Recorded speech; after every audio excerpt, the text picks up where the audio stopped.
Sementara itu, saudara, pemerintah kembali memperpanjang pemberlakuan pembatasan kegiatan masyarakat di Jakarta dan sekitarnya. Statusnya kini menjadi PPKM level 3. Meski menjadi level 3, hal ini tidak memengaruhi penerapan sistem ganjil genap di beberapa titik di wilayah ibu kota. Salah satunya di kawasan Bundaran Senayan. Pengawasan oleh aparat gabungan terus dilakukan. Kendaraan yang tidak sesuai plat nomor dengan tanggalnya akan dibelokkan ke jalur lain. Belum ada sanksi tilang bagi pelanggar. Laporan lebih lengkap akan disampaikan jurnalis Kompas TV Francisco Donasiano. Sisko, selamat siang. Ini PPKM di Jakarta sudah turun dari level 4 ke level 3. Nah, untuk pengawasan sistem ganjil genap di lokasi Anda sekarang seperti apa? Apakah tetap berlaku untuk sepanjang hari?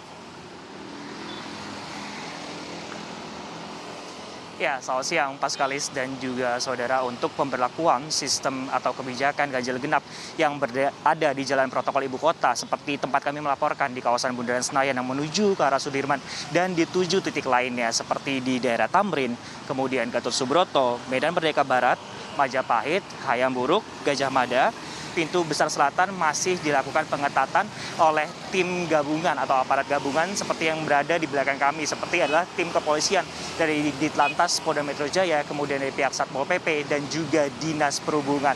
Mengingat hari ini adalah tanggal 24, maka kendaraan-kendaraan kemudian yang berplat nomor ganjil tidak diperkenankan untuk memasuki ruas-ruas jalan yang telah kami sebutkan sebelumnya. Dan untuk di titik tempat kami melaporkan atau di Bundaran Senayan, apabila kemudian kendaraan roda 4 yang tidak memenuhi syarat dari kebijakan ganjil genap ini, maka kemudian akan diputar balikan seperti ke sebelah kiri kami ke Jalan Hang Lekir ataupun Senayan, ataupun berputar di arah Jalan Patimura bagi yang tetap ingin menuju ke arah Sudirman dan juga sekitarnya. Dan untuk pemberlakuan dari sistem ganjil genap ini akan terus dilakukan setiap pukul 6 hingga pukul 8 malam setiap harinya. Jadi masih belum ada perubahan sebenarnya Paskalis dan juga saudara.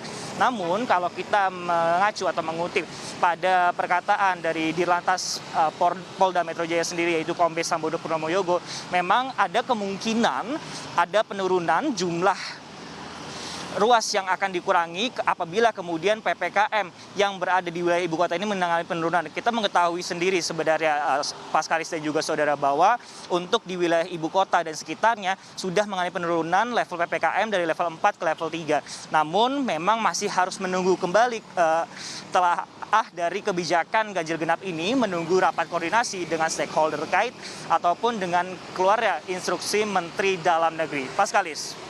Dari beberapa pekan penerapan sistem ganjil genap ini sudah berjalan, evaluasinya seperti apa? Apakah memang mampu bisa menekan mobilitas warga?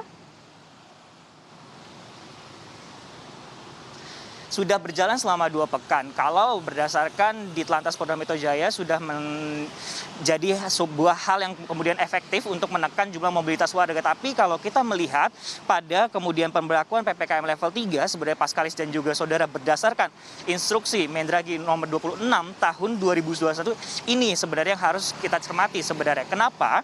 Karena untuk di PPKM level 3 ini nantinya adalah sektor-sektor esensial atau perkantoran ini yang tadi 50% akan beroperasi secara 100%, dibagi menjadi 2 shift, di mana tetap mematuhi protokol kesehatan. Sektor-sektor esensial tersebut kalau kami pantau adalah perkantoran, yaitu adalah keuangan dan perbankan, kemudian juga pasar modal, sistem pembayaran, teknologi informasi dan komunikasi, perhotelan non penanganan COVID, dan juga industri orientasi ekspor.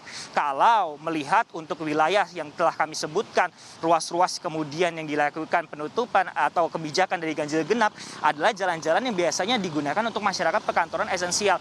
Apakah nanti kebijakan kemudian ganjil genap ini dapat menurunkan mobilitas warga di tengah pandemi COVID-19 ini yang harus dikaji lebih jauh lagi. Apakah nantinya akan terjadi pengurangan ruas ataupun justru malah pengurangan durasi dari pemberlakuan sistem ganjil genap. Mengingat bahwa pemberlakuan sistem ganjil genap ini dimulai dari pukul 6 hingga pukul 8 setiap harinya, berarti akhir pekan juga dilakukan dan nantinya akan menyasar untuk kendaraan-kendaraan roda 4. Dan kalau selain itu juga informasi tambahannya, Paskalis dan juga saudara, kendaraan atau bagi masyarakat yang menggunakan sepeda saat ini untuk yang akan melaju di Jalan Sudirman dan juga Tamrin saat ini dilarang oleh petugas kepolisian. Paskalis. Baik, terima kasih untuk laporan Anda langsung dari kawasan Senayan, Jakarta, Francisco Donasiano.